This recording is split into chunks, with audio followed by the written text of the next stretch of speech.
Hello नमस्कार, welcome back to my YouTube channel. So दोस्तों, कैसे हैं आप सब? उम्मीद करता हूँ सारे स्वस्थ होंगे, मस्त होंगे। फ्रेंड्स, आ गया हूँ मैं वापस एक बार फिर एक नए और बहुत ही इन्फॉर्मेटिव वीडियो के साथ। सबसे पहले आप लोगों से रिक्वेस्ट करूँगा कि अगर आप मेरे चैनल पर नए हो तो यार चैनल को सब्सक्राइब करना बिल्कुल मत भूलना, ताकि आपको आगे आने वाली बहुत इन्फॉर्मेटिव वीडियोज़ आपसे न छूटें। और बेल आइकन को भी प्रेस करना बिल्कुल मत भूलना, ताकि आपको नोटिफिकेशन टाइम टू टाइम मिलती रहे। आज सीट अलॉटमेंट की रिज़ल्ट आ जाएगा। सो ना कोई भी चीज़ मिस करने के लिए आप चैनल को सब्सक्राइब बिल्कुल करें। आज हम जिस टॉपिक पर बात करने वाले हैं वो बहुत ज़्यादा इन्फॉर्मेटिव होने वाली है, बिकॉज़ जिस तरीके से मुझे क्वेश्चंस आ रहे थे, जो कन्फ्यूजन्स लोगों को अभी भी हैं कुछ चीज़ों को लेकर, आज उसके ऊपर हम बात करेंगे पूरे डिटेल में। फिर से मैं आपको समझाऊंगा कि आखिर जो लोग सेकंड राउंड में जिनको सीट अलॉट हो जाती है और उनको नहीं चाहिए, तो क्या होगा। आप क्या वापस से जो आपको फर्स्ट राउंड में अलॉट हुई थी वो आप ले सकते हो, या क्या होगा उनका, अब क्या सॉल्यूशन है जिनको सेकंड राउंड में अलॉट हुई थी, या जिनको नई सीट अलॉट हुई है, जिनको फर्स्ट राउंड में कोई सीट अलॉट नहीं हुई थी, जो फ्रेश कैंडिडेट्स हैं अब उनका क्या प्रोसीजर है, उनको क्या करना है, जो फ्रीज कैंडिडेट्स थे जो सेकंड राउंड में बैठे थे, जिनको न्यू सीट अलॉट हो गई, अब उनको क्या करना है। आज हम इस पर बात करेंगे कि बेसिकली सेकंड राउंड में अब जो आपके जो प्रोसीजर शुरू होने वाला है, या जो सीट अलॉटमेंट के बाद रिजल्ट के बाद आपको करना क्या है, हर किसी को, चाहे वो फ्रीज हों, फ्लोट हों, फ्रेश कैंडिडेट्स हों या कैंसिल्ड कैंडिडेट्स हों, उन सभी को क्या करना है आज मैं आपको बताने वाला हूँ सब कुछ डिटेल में। सो बिना देरी किए चलिए वीडियो शुरू करते हैं। आप लोग मेरे सामने देख सकते हो कि NCHM काउंसलिंग 2021 का वेबसाइट खुली हुई है।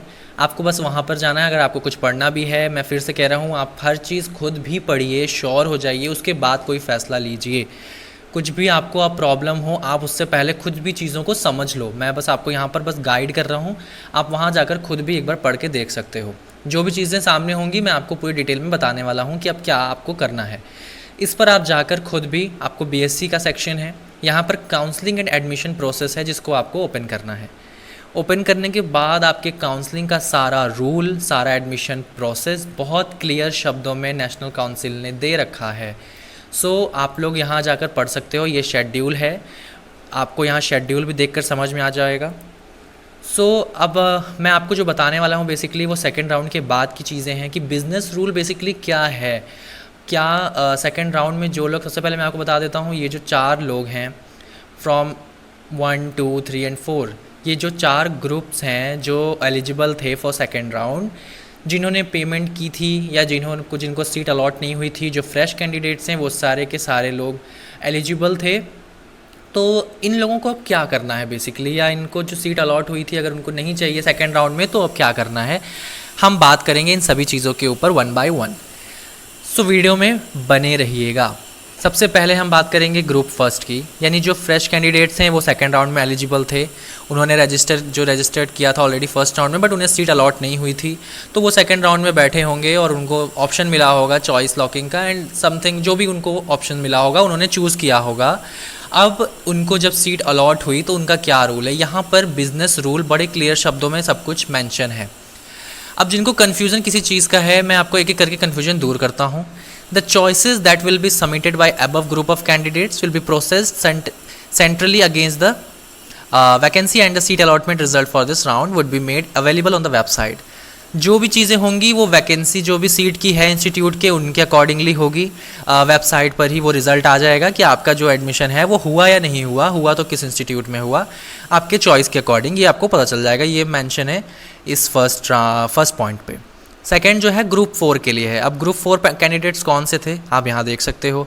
ग्रुप 4 कैंडिडेट्स थे जिन्होंने फ्लोट ऑप्शन सेलेक्ट किया था, और फ्लोट ऑप्शन के बाद आपको क्या क्या परमिशन थी, आप अपने ऑप्शंस जो आपको एक अलॉट हुआ था वो आपके साथ रहता ऑटोमेटिकली, और बाकी आप जो ऑप्शंस एक्स्ट्रा डाल सकते थे, मॉडिफाई कर सकते थे आपकी चॉइस के अकॉर्डिंगली। उसके बाद वो अपग्रेड होता है, या जो भी सिस्टम आपको मैं बताने वाला हूँ।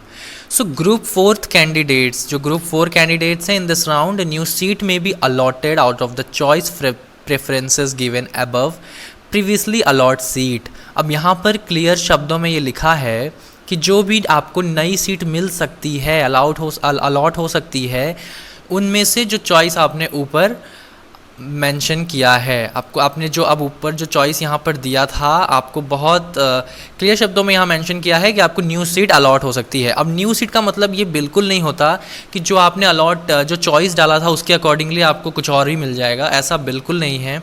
आपको केवल न्यू सीट अलॉट होगी और उनमें से ही होगी जो चॉइस लॉकिंग आपने किया होगा। सो यहाँ पर बहुत ही क्लियर शब्दों में लिखा है कि इन दिस राउंड उन लोगों को जिन्होंने फ्लोट ऑप्शन चूज़ किया था उनको न्यू सीट अलॉट हो सकती है। जो भी उन्होंने ऑप्शंस डाले थे चॉइस लॉकिंग में ऊपर, जो मतलब सेकंड राउंड में जाने की जो आपने डाले थे ऑप्शंस, वो ऑप्शंस में से ही आपको एक न्यू सीट अलॉट होगी। अब इसमें कई लोग मेरे से पूछ रहे थे कि हमने कुछ और डाला है, अगर हमें कोई और भी सीट अलॉट हो सकती है, कई लोग कह रहे हैं ऐसा। सो ऐसा बिल्कुल भी नहीं है, यहाँ पर बिल्कुल क्लियर। अब फिर आप वो गलती मत करो जो कई लोगों ने की है, या आप प्लीज़ चीज़ों को खुद समझिए, पढ़िए, उसके बाद कोई फ़ैसला लीजिए। इसमें साफ साफ लिखा है, टेंशन नहीं, कोई ज़रूरत नहीं है। इसमें साफ साफ मेंशन है कि उन्हीं ऑप्शंस, उन्हीं चॉइस में से ही आपको सीट अलॉट होगी जो आपने चॉइस लॉकिंग के टाइम डाला था फॉर सेकंड राउंड। उसके अलावा आपको कोई नई सीट अलॉट नहीं होगी। So in case no new seat is allotted then their earlier allotted seat would be retained. अगर आपको कोई न्यू सीट अलॉट नहीं होती है तो आपकी जो पुरानी सीट है वो आपके साथ बनी रहेगी तब तक जब तक आपको नई सीट नहीं अलॉट होती, तब तक आपके साथ पुरानी वाली सीट आपके साथ रहेगी। However the allotted seat may be upgraded as per business rules. अब अपग्रेड हो सकता है, आपको एक अच्छा इंस्टीट्यूट अपग्रेड होकर मिल सकता है, आपको अच्छी सीट मिल सकती है सेकेंड राउंड में। सो ये हो गई बात फ्लोट कैंडिडेट्स की। अब वो क्या वापस से फर्स्ट जो सीट है वो रख सकते हैं? सो देखो यहाँ पर लिखा हुआ है, आपको जब तक नई सीट नहीं मिलती तब तक आपके साथ पुरानी बनी रहेगी। मतलब नई सीट मिलते ही आपकी पुरानी सीट आपके साथ हट जाएगी, उसको वैकेंट डिक्लेयर कर दिया जाएगा, यानी आपको नई सीट अलॉट हो जाएगी। अब अगर ऐसा कोई ऑप्शन होता है कि आपका अगर पहले जगह पर एडमिशन हो चुका है, मतलब आपको एडमिशन लेटर आ गया है, सेकंड राउंड में जो आपको मिला है अब आप उसको छोड़ना चाहो, तो ऐसा अभी तक कुछ भी मेंशन नहीं है यहाँ पर। बट अगर आपको ऑलरेडी नया ये है कि आपको सीट आपकी नहीं हटेगी, आपको सेकेंड राउंड में जो सीट मिली है वो आपके साथ रहेगी। अगर आपको नहीं चाहिए या ऐसा कोई ऑप्शन अभी तक कुछ भी ऐसा क्लियर नहीं है, आपको न्यू सीट ही मिलेगी, फर्स्ट राउंड वाली सीट आपको नहीं मिलेगी जो यहाँ पर लिखा है, आपको न्यू सीट अलॉट हो जाएगी जब तक आपको पुरानी आपकी जो नई सीट है वो जब तक आपको नई सीट है वो अलॉट नहीं रहती, तब तक आपको पुरानी वाली आपके साथ रहेगी। सो बिज़नेस रूल्स फॉर रिपोर्टिंग का जो ऑप्शन है, अब किनको रिपोर्ट करना है, मींस किनको ऑनलाइन वेरीफाई कराना है चीज़ों को। जो candidates of group 1 and group 2 है, अब ग्रुप 1 2 में कौन लोग थे? पहले थे ग्रुप 1 में जो फ्रेश कैंडिडेट्स थे, मींस जिनको सीट अलॉट नहीं हुई थी कोई भी फर्स्ट राउंड में, वो लोग अब उनको रिपोर्ट करना है। ऑनलाइन आपको डॉक्यूमेंट वेरीफाई कराना है, candidates are permitted to change they, तो उनको बेसिकली अपना पेमेंट करानी है, उनको सारी चीज़ें करनी है जो ऊपर मेंशन है ऑलरेडी। सो उनको ये सारी चीज़ें करनी है। Are required to submit the required certificates on the portal available for provisional admission during the specific period. Failing which their allotted seat would start automatically cancel. अगर वो इसको नहीं कर पाते तो उनका ऑटोमेटिकली कैंसिल हो जाएगी सीट, ये भी आपको ध्यान रखना है।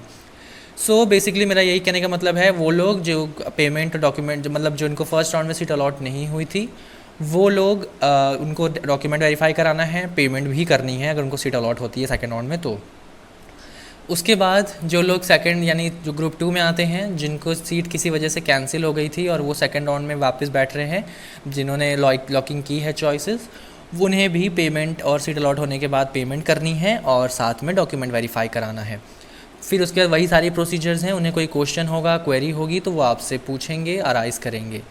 Candidates of group 3 and group 4, वही जो फ्रीज़ किया था जिन्होंने फ्लोट किया था, उनको कोई ज़रूरत नहीं है रिपोर्टिंग की। वो उनको अपने पर बिकॉज रजिस्टर्ड थे ऑलरेडी, उनको सीट अलॉट हो चुकी है, सो उनको वापस से कुछ भी नहीं करना है। The previously allotted seat shall remain unchanged. तो यहाँ पर लिखा है there previously allotted seat shall remain unchange रहेगा, उनको कोई भी नया रिपोर्टिंग नहीं करनी है। सो आपको यहाँ पर दिख रहा है। ग्रुप 4 के जो लोग हैं, may got a seat of higher preferred choice on their previously allotted seat. यहाँ पर देखो फ्लोट ऑप्शन में भी यहाँ पे क्लियरली लिखा है कि आपको हायर प्रीवियसली अलॉटेड सीट मिल जाएगी। Is retained such candidates are not required to report anywhere. Just because आप लोगों ने डॉक्यूमेंट भी वेरीफाई करा लिया है, आपने पेमेंट भी कर दी है, सो आपको सिर्फ सीट अलॉट होगी, आपकी बाकी चीज़ें जो हैं वो सेम रहेंगी जो आपने पहले की थी, तो इसलिए आपको भी रिपोर्ट करने की कोई ज़रूरत नहीं है। अब थर्ड राउंड के बारे में मैंने ऑलरेडी आपको बताया है, मैं वीडियो बिल्कुल अपलोड करने वाला हूँ एज सून एज़ पॉसिबल। उम्मीद करता हूँ इन चीज़ों के ऊपर आपको जो डाउट था वो क्लियर हो गया होगा। अगर कोई क्वेश्चन है, सजेशन है, तो आप मुझसे इंस्टाग्राम पे भी जुड़ सकते हो, वहाँ पूछ सकते हो। वीडियो में कमेंट करके भी आप मेरे को बता सकते हो, या कोई आपके क्वेश्चंस हैं तो आप पूछ सकते हो। फ्रेंड्स, यही रही बात। आज मुझे लगता है आपको ये चीज़ें क्लियर हो गई होंगी। फिर से मैं आपको बता दूं कि आपको नई सीट अलॉट हो जाएगी और आपकी पुरानी सीट बिल्कुल नहीं जाएगी अगर आपकी नई सीट पे अलॉट नहीं हुई तो, अगर आपको कोई चॉइस सेकंड ऑप्शन जो आपका है वो अपग्रेड नहीं हुआ। उम्मीद करता हूँ वीडियो आपको अच्छी लगी होगी। अगर वीडियो अच्छी लगी हो तो वीडियो को लाइक करना बिल्कुल मत भूलना, चैनल को सब्सक्राइब करना बिल्कुल मत भूलना। आप मुझसे इंस्टाग्राम पे भी जुड़ सकते हो, वहाँ मुझे कुछ सजेस्ट कर सकते हो। नए टॉपिक आपको किस पर वीडियो चाहिए आप वो भी मुझे बता सकते हो। अब हम मिलेंगे फ्रेंड्स अपने नए वीडियो में with another topic, another informative video. तब तक अपना रखिए बहुत सारा ख्याल। जय हिंद।